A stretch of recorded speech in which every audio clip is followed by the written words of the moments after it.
Assalamualaikum warahmatullahi wabarakatuh. Hai adik-adik, jumpa lagi dengan kakak Kak Velia di YouTube channel Rumah Belajar Kamil. Nah, pada video kali ini kita akan melanjutkan pembahasan soal latihan untuk persiapan UAS Kimia kelas 11. Adapun soal yang akan kita bahas itu dari nomor 31 sampai nomor 40. Di mana rinciannya soal nomor 31 sampai 35 itu tentang titrasi asam basa dan soal nomor 36 sampai soal nomor 40 itu tentang sistem koloid. Oke, kita mulai ya. Soal nomor 31. Larutan amonia dititrasi dengan larutan standar HCl menggunakan indikator metil merah, di mana trayek pH-nya itu 4,2 sampai 6,3. Dengan perubahan warna merah, kuning. Perkiraan pH dan perubahan warna pada titik akhir titrasi adalah. Oke, berarti dari soal ini kita bisa mendapatkan data bahwa larutan amonia itu dititrasi dengan larutan HCl dengan indikator metil merah. Nah, di sini kita lihat amonia itu NH3 merupakan basa lemah. Dititrasi dengan HCl yang merupakan asam kuat. Nah, saat suatu basa lemah dititrasi dengan asam kuat, maka titik ekivalennya itu akan berada pada daerah asam. Kenapa? Karena di sini gampangnya kita lihat aja. Di sini lemah lawan kuat, otomatis yang kuat yang akan menang. Karena yang kuatnya asam, maka titik ekivalennya akan berada di daerah asam atau pada pH kecil dari 7. Nah, sekarang kita lihat lagi perubahan warna pada indikator metil merahnya. Di sini, sebelum dititrasi atau sebelum ditambahkan HCl, berarti amonia merupakan basa lemah. Saat dia berada pada kondisi basah, berarti pH-nya 6,3 ke atas kan? Berarti warnanya kuning. Nah, saat dititrasi dengan HCl, lama-kelamaan pH-nya akan turun sampai nanti titik ekivalennya berada di daerah asam atau pH kecil dari 7. Maka perubahan warna pada indikator itu dari kuning menjadi merah. Maka untuk soal nomor 31 ini bisa kita jawab, yaitu option yang benar adalah yang B, di mana nanti titik akhir titrasi atau titik ekivalennya, titik akhir titrasi itu kita usahakan sedekat mungkin dengan titik ekivalen. Nah, nanti akan berada di daerah asam atau pH kecil dari 7, di mana perubahan warna indikatornya itu dari kuning menjadi merah. Maka jawabannya adalah yang B. Oke. Kita lanjutkan ke soal nomor 32. Data titrasi NH4OH dengan H2SO4 0,1 molar.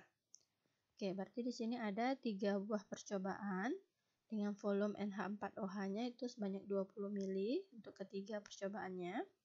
Kemudian, volume H2SO4-nya itu bervariasi tiap percobaan.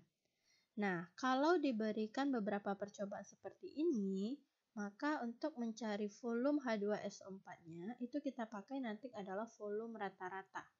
Berarti semuanya dijumlahkan, nanti dibagi berapa kali percobaannya. Oke, yang ditanyakan adalah konsentrasi NH4OH tersebut adalah. Oke, berarti di sini NH4OH dititrasi dengan H2SO4. Yang ditanyakan berapa konsentrasi NH4OH-nya. Kita buat dulu yang diketahui. Di sini digunakan asam H2SO4 atau asam sulfat dengan molaritasnya 0,1 molar. Nah, di sini volume asam yang terpakai untuk mencapai titik akhir titrasi itu bervariasi dari 3 percobaan ini.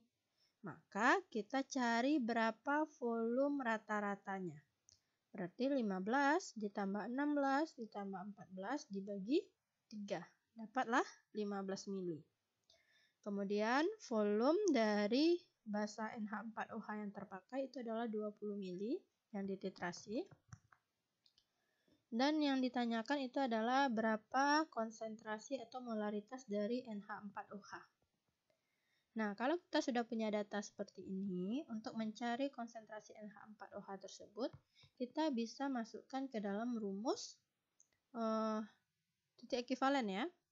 Nah, di sini kita lihat dulu bahwa H2SO4 itu merupakan suatu asam kuat yang akan terion menjadi 2H+ tambah SO4 2-, di mana di sini dia memiliki valensi 2, karena ion H+ yang dihasilkan itu ada 2 buah. Sebenarnya dari rumus kimianya kita bisa langsung tahu itu dari indeks H-nya. Di sini H-nya itu 2, H2. Berarti indeksnya 2, maka valensinya sama dengan 2. Itu NH4OH, itu dia terion menjadi NH4+ tambah OH-. OH-nya cuma 1, berarti valensinya 1. Kita bisa dilihat dari OH di sini, dia indeksnya cuma 1. Berarti valensinya 1. Maka kita masukkan ke rumusnya, di mana MA kali VA kali A itu sama dengan MB kali VB kali B. Pada titik ekivalen ya. Kita masukkan datanya. MA-nya itu ada 0,1, VA-nya itu 15, A-nya itu 2. MB-nya itu yang kita cari ya. Oke, VB-nya itu 20. Ini yang terpakai ini yang digunakan untuk dititrasi. Dan B-nya itu 1. Oke, berarti di sini MB-nya ini 33/20 sama dengan 0,15. Oke. Bisa dipahami ya? Berarti konsentrasi NH4OH yang dititrasi adalah 0,15 molar. Dimana sebelumnya kita tahu bahwa titrasi itu digunakan untuk menentukan konsentrasi suatu asam atau basa yang belum diketahui konsentrasinya. Jadi dengan menggunakan larutan standar yang sudah diketahui konsentrasinya. Jadi kita bisa menentukan konsentrasi zat yang belum diketahui dari proses titrasi ini. Oke. Sekarang kita lanjutkan ke soal nomor 33. Sebanyak 20 ml larutan CH3COOH dititrasi dengan larutan KOH 0,1 molar. Titik akhir titrasi tercapai saat volume KOH yang terpakai sebanyak 10 ml. Massa CH3COOH dengan MR60 yang terdapat dalam 20 ml cuka dapur tersebut adalah. Oke, berarti di sini kita ambil dulu datanya. Diketahui volume asam CH3COOH itu sebanyak 20 ml. Kemudian molaritas basa KOH-nya 0,1 molar. Volume basa KOH-nya itu 10 ml. Kemudian MR CH3COOH itu 60. Dan yang ditanya itu adalah berapa massa CH3COOH-nya. Oke.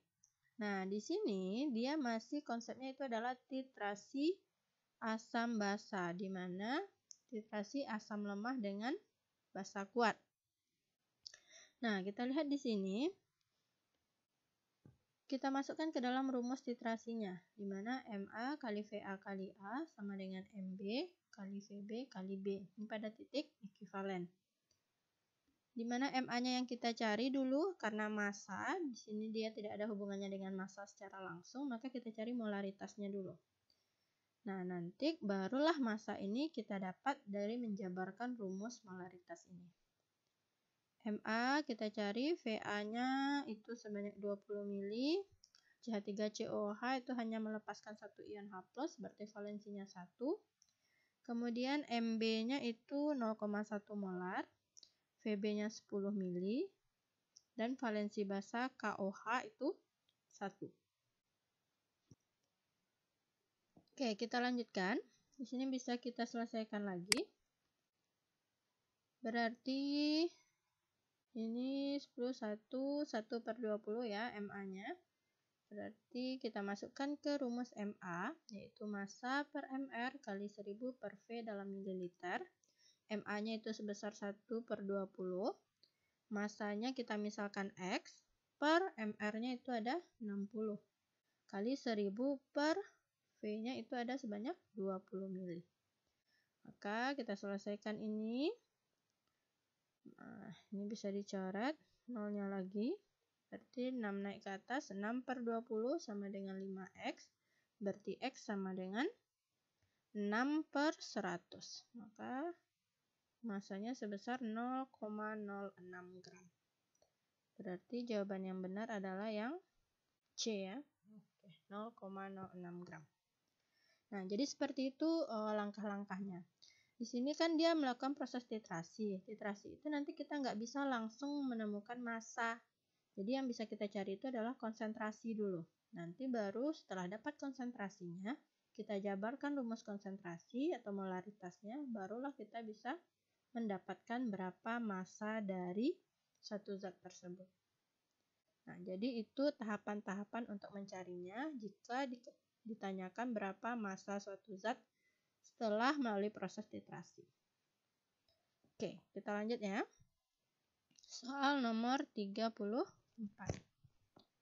Sebanyak 2 gram cuplikan KOH dilarutkan dalam air hingga volume larutan 250 ml. Kemudian, 20 ml larutan ini dititrasi dengan larutan H2SO4 0,1 molar. Untuk mencapai titik akhir titrasi, diperlukan 10 ml H2SO4. Kadar KOH dalam cuplikan tersebut adalah, di sini MR KOH-nya sama dengan 56. Oke, kita ambil datanya dulu. Yang diketahui, massa cuplikan KOH-nya ada sebanyak 2 gram dengan MR KOH 56. Kemudian dilarutkan hingga volume larutannya 250 ml. Dan kemudian dari yang 250 ml itu diambil 20 ml untuk dititrasi. Nah, titrasinya menggunakan larutan H2SO4. Konsentrasinya 0,1 molar. Dan titik akhir titrasi tercapai saat volume H2SO4-nya itu 10 ml. Yang ditanyakan berapa kadar KOH dalam cuplikan. Oke, berarti kalau seperti ini, tetap kita gunakan dulu rumus titrasi pada keadaan titik ekivalen, supaya bisa kita temukan nanti variabel yang kita butuhkan. Nah, di sini MA kali VA kali A sama dengan MB kali VB kali B. MA-nya itu diketahui 0,1 molar, VA-nya juga 10 ml. Kemudian H2SO4 indeks atau valensinya itu 2 ya. Kemudian MB kita cari. Kemudian VB-nya yang dititrasi itu 20 ml. Kemudian valensi basa KOH itu 1. Oke, berarti ini bisa dicoret 20-20, berarti sisa MB-nya 0,1. Nah, kita sudah dapat molaritasnya di sini, molaritas basah. Yang ditanya itu berapa kadar KOH-nya. Nah, di sini kalau kita mau cari perbandingan persentase massanya, kita jabarkan aja rumus molaritas ini. Molaritas itu kan massa per mR kali 1000 per V dalam mililiter. Molaritas basahnya atau MB-nya sudah diketahui 0,1. Nah, kita cari berapa massanya. Di sini X per MR-nya itu 56 kali 1000 per volume larutannya itu 250 ml. Maka ini bisa dicoret, dapat 4. Dinaik ke atas berarti 5,6 per 4 sama dengan X, maka hasilnya 1,4 gram. Nah, ternyata dari 2 gram cuplikan tersebut, KOH-nya itu ada sebanyak 1,4 gram. Nah, berapakah persentasenya? Berarti kita tinggal buatkan saja. Kadar KOH dalam cuplikan, berarti dia ada sebanyak 1,4 gram. Massa KOH-nya per massa cuplikannya itu sebanyak 2 gram. Kali 100%. Maka diperolehlah persentasenya atau kadarnya itu sebanyak 70%. Jadi jawabannya adalah yang C. Oke, seperti itu. Oke, kita lanjutkan ke soal nomor berikutnya. Soal nomor 35. Oke, ini tentang grafik atau kurva titrasi. Perhatikan kurva titrasi berikut. Oke, ada indikator, ada trayek pH-nya, metil merah, dan fenoftalein. Nah, kemudian diberikan suatu kurva titrasi. Pasangan asam dan basa yang tepat serta indikator yang digunakan adalah. Oke, berarti di sini kita diminta untuk bisa membaca kurva titrasi. Nah, sebelumnya sudah Kakak bilang bahwa yang penting kita lihat dalam satu kurva titrasi itu yang pertama adalah titik ekuivalennya di mana, kemudian di mana awal garisnya ditarik atau pH awalnya itu berapa. Oke, berarti di sini titik ekuivalen kurva titrasinya itu berada pada pH 5,6. 5,8. Berarti berada pada kondisi asam. Nah, lihat ternyata garis awalnya itu ditarik pada pH 11. Mana pH 11 ini adalah pH untuk basa lemah. Maka bisa kita simpulkan, ini berarti saat volume asamnya itu masih 0, itu dia berupa basa lemah. Kemudian ditambahkan asam sedikit demi sedikit, sampai nanti tercapai titik ekuivalen pada pH 5,8. Nah, karena pH-nya 5,8 atau berada pada kondisi asam, berarti titrasinya itu adalah antara basa lemah yang mempunyai pH 11 dengan asam kuat. Kenapa? Karena ternyata pH-nya itu berada pada daerah asam. Nah, berarti titrasi basa lemah, pH awalnya 11, dititrasi dengan asam kuat. Kenapa bisa kita simpulkan asam kuat? Karena ternyata nanti titik ekuivalennya itu berada di daerah asam, 5,8. Nah, berarti kalau kita lihat indikator yang sesuai, kalau dia berada pada pH 5,8 titik ekuivalennya, berarti itu lebih cocok menggunakan metil merah. Karena rentang pH-nya berada pada trayek ini. Oke, berarti dia titrasi basa lemah dengan asam kuat. Tinggal kita lihat di option yang tersedia. Ini yang A, KOH, CH3, COOH. Ini basanya basa kuat dengan asam lemah. Berarti salah ya. Kemudian basa kuat dengan asam kuat. Salah juga. Kemudian yang C, NH4OH. Oke, ini basa lemah. Dititrasi dengan HCl, asam kuat. Oke, ini bisa memenuhi dengan metil merah. Kita simpan dulu yang C. Kemudian yang D, oke, NH4OH itu basa lemah. CH3COH juga lemah. Oke, berarti ini salah ya. Dia harusnya asamnya asam kuat. Kemudian NaOH ini adalah basa kuat. HCl, asam kuat. Berarti ini juga salah. Maka jawaban yang tepat untuk soal nomor 35 ini adalah yang C. Oke, seperti itu. Jadi kakak tekankan lagi, kalau diberikan satu kurva, itu yang perlu kita perhatikan adalah titik ekuivalennya di mana dan garis awal ditariknya kurva tersebut. Jadi misalnya di sini karena kurva di 11, berarti dia awalnya adalah basa lemah. Nah, kalau misalnya nanti dia ditariknya dari bawah sini. Bawah sini misalnya di pH 1, berarti itu bisa dari asam kuat. Atau di pH 3 itu bisa asam lemah. Nah, jadi yang perlu kita perhatikan untuk kurva titrasi itu adalah titik ekuivalennya di mana dan di mana garis awal kurvanya ditarik. Oke, seperti itu. Oke, kita lanjutkan lagi. Berarti kita masuk ke topik sistem koloid lagi ya. Oke, nomor 36. Suatu sampel air sungai jika disaring akan menghasilkan residu di atas kertas saring. Sedangkan filtratnya dapat menghamburkan cahaya. Berdasarkan ilustrasi tersebut, dapat disimpulkan bahwa filtrat air sungai tersebut merupakan. Oke, berarti di sini campuran, kita bahas dulu ya. Dalam sistem koloid, apa itu yang dimaksud dengan koloid? Sistem koloid itu adalah sistem dispersi atau campuran dengan ukuran partikel yang lebih besar daripada larutan, tapi lebih kecil daripada suspensi. Ingat kembali, larutan itu adalah campuran homogen, berarti terdiri dari satu fasa. Kemudian suspensi itu adalah campuran heterogen, yang terdiri dari dua fasa atau lebih. Nah, koloid itu berada pada ukuran partikel di tengah-tengah larutan dan suspensi.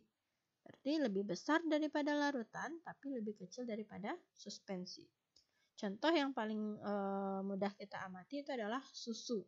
Di mana susu itu bukan sebenarnya larutan, bukan juga suspensi, tapi dia termasuk ke dalam koloid. Oke, kita bahas dulu perbedaan dari larutan, koloid, dan suspensi. Oke, campuran itu kan bisa dibedakan menjadi 3 ini ya. Ada larutan, ada koloid, ada suspensi. Kita lihat dari segi ukuran partikelnya. Untuk larutan, itu ukuran partikelnya sangat kecil, yaitu kecil dari 1 nanometer. Sedangkan koloid itu berada pada rentang 1 sampai 100 nanometer. Sedangkan suspensi itu besar dari 100 nanometer. Jadi ukurannya larutan paling kecil, tengah-tengahnya koloid, dan kemudian suspensi yang paling besar. Kemudian kalau larutan, dia merupakan campuran homogen yang terdiri dari satu fasa. Tidak bisa dibedakan mana pelarut dan mana zat terlarutnya. Kemudian kalau dia koloid, dia tampak oleh mata kita itu homogen, tapi sebenarnya dia heterogen. Kemudian suspensi itu dia merupakan campuran heterogen yang terdiri dari 2 fasa atau lebih. Kemudian dari segi jernih tidak jernihnya. Kalau larutan itu dia jernih, sedangkan koloid itu tidak jernih dan suspensi juga tidak jernih. Untuk larutan, dia tidak dapat disaring meskipun dengan penyaring ultra sekalipun. Sedangkan koloid itu dia dapat disaring tapi hanya dengan menggunakan penyaring ultra. Sedangkan suspensi itu dapat disaring dengan kertas saring biasa. Kemudian dari segi kestabilannya, larutan itu dia bersifat stabil, artinya tidak memisah jika didiamkan. Misalnya kita punya larutan gula. Nah, walaupun kita diamkan selama sehari, sebulan, itu dia tidak akan memisah antara gula dengan airnya. Jadi dia sudah membentuk campuran homogen. Tapi kalau dia koloid, nah itu dia relatif stabil. Masih dibilang relatif stabil ya. Kemudian suspensi itu dia tidak stabil, yaitu akan memisah bila didiamkan. Contohnya misalnya kita masukkan pasir ke dalam air. Kita aduk-aduk, kemudian kita diamkan, maka itu akan nampak terpisah antara airnya dengan pasirnya di bagian bawah. Oke, contoh yang bisa kita lihat, kalau untuk larutan itu seperti tadi larutan gula atau larutan garam. Untuk koloid itu seperti susu, cat, asap, santan, keju, dan lain-lain itu adalah termasuk koloid. Sedangkan suspensi itu contohnya air kopi, air kapur, air pasir, dan lain-lain. Oke, jadi kalau di sini dia bilang satu sampel air sungai itu jika disaring akan menghasilkan residu di atas kertas saring. Sedangkan filtratnya dapat menghamburkan cahaya. Berdasarkan ilustrasi tersebut, dapat disimpulkan bahwa filtrat air sungai tersebut merupakan. Nah, kalau dia partikelnya yang bisa menghamburkan cahaya ini, itu dia merupakan partikel koloid. Kalau dia larutan, itu dia tidak bisa menghamburkan cahaya. Maka yang bisa menghamburkan cahaya itu adalah partikel koloid. Maka jawabannya adalah yang C. Oke, kita lanjut ke soal nomor 37. Oke, nomor 37. Contoh koloid dengan fase terdispersi padat dalam cair adalah. Oke. Sebenarnya kita lihat dulu tabel ini. Dalam koloid itu kita mengenal ada istilah fase terdispersi dan medium pendispersi. Nah, cara gampangnya untuk memahami ini, bayangkan saja kalau fase terdispersi itu adalah zat terlarutnya dan medium pendispersi itu adalah pelarutnya. Berarti kalau misalnya di sini sistem koloidnya ada sol padat. Berarti sol padat itu adalah padat di dalam padat. Nah, contohnya apa? Contohnya adalah alloy, misalnya kaca berwarna atau stainless steel. Kemudian ada yang namanya emulsi padat. Apa itu emulsi padat? Emulsi padat itu adalah sistem koloid di mana cair di dalam padat. Berarti ada satu zat cair di dalam zat padat campurannya. Nah, apa contohnya? Nah, misalnya ada keju, ada mentega, agar-agar, dan mutiara. Nah, jadi di sini cara gampangnya contoh-contoh yang kita amati itu bentuknya menyerupai medium pendispersinya. Cara gampangnya seperti itu. Tapi ternyata ada zat terlarut atau fase terdispersi yang terlarut di dalam medium pendispersi ini. Kemudian ada gas di dalam padat, contohnya namanya buih padat, contohnya batu apung, karet busa, kerupuk, roti. Ini kan kita lihat nih secara bendanya itu tampak seperti benda padat biasa. Tapi ternyata di dalamnya itu terdapat gas. Maka dia termasuk sistem koloid buih padat di mana fase terdispersinya gas di dalam padat. Kemudian ada sol. Sol itu adalah padat di dalam cair. Contohnya ada cat, ada tinta, lem, sol emas, dan sol belerang. Oke, kemudian ada yang namanya emulsi. Emulsi itu adalah cair di dalam cair. Artinya susu, santan, mayones, minyak ikan, itu termasuk emulsi. Kemudian ada sistem koloid yang namanya buih atau busa. Buih atau busa ini itu terbentuk karena adanya fase terdispersi gas dalam cair. Contohnya kayak krim, busa sabun, dan lain-lain. Kemudian aerosol padat, itu fase terdispersi padat dalam gas, contohnya asap atau debu.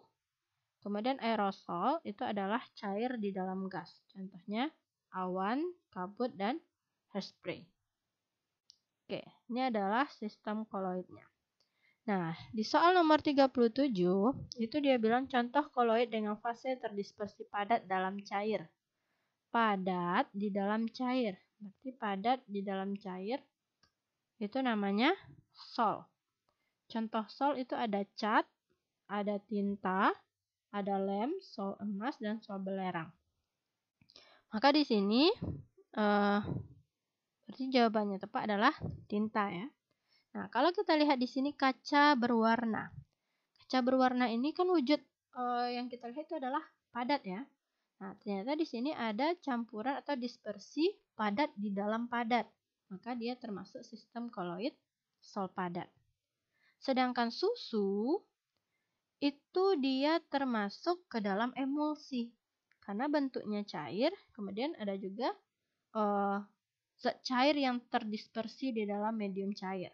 Maka itu namanya emulsi, cair dalam cair. Sedangkan mentega itu kita lihat bentuknya itu cenderung padat walaupun tidak seutuhnya padat, tapi karena di sana mengandung zat cair sepertinya, zat cair yang terdispersi di dalam medium yang padat. Maka itu termasuk emulsi padat. Tinta itu tadi fase terdispersi padat di dalam cair. Ini zat warnanya, kemudian bentuknya cair. Kemudian agar-agar itu dia juga termasuk cair dalam padat atau maksudnya emulsi padat. Oke, kita lanjutkan soal nomor 38. Diketahui contoh koloid dalam kehidupan sehari-hari. Ada susu, agar-agar, asap, buih, sabun, dan kabut. Pasangan koloid yang memiliki fase terdispersi sama. Berarti fase terdispersinya sama adalah, jadi kita masih butuh tabel yang tadi. Di sini kita bisa lihat langsung yang fase terdispersinya sama. Kita eliminasi saja dari contoh-contoh yang diberikan soal. Susu. Susu itu fase terdispersinya cair. Oke, agar-agar fase terdispersinya cair juga. Oke, 1, 2 ada? Tidak ada option 1, 2. Oke, kita lanjut. Yang ketiga, asap.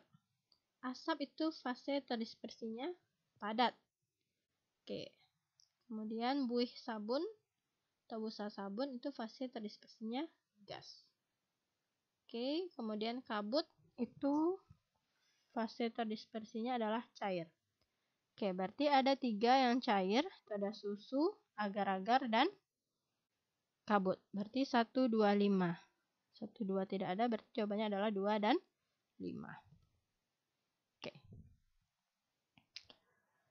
Kita lanjut ke soal nomor 39. Data yang berhubungan dengan tepat adalah, ini ada sifat koloid dengan penerapannya dalam kehidupan sehari-hari. Nah, ada adsorpsi, koagulasi, dialisis, efek Tyndall, dan elektroforesis. Untuk bisa memahami ini lebih lanjut, kita lihat dulu penjelasannya masing-masing. Pertama, adsorpsi itu adalah penyerapan zat atau muatan pada permukaan koloid.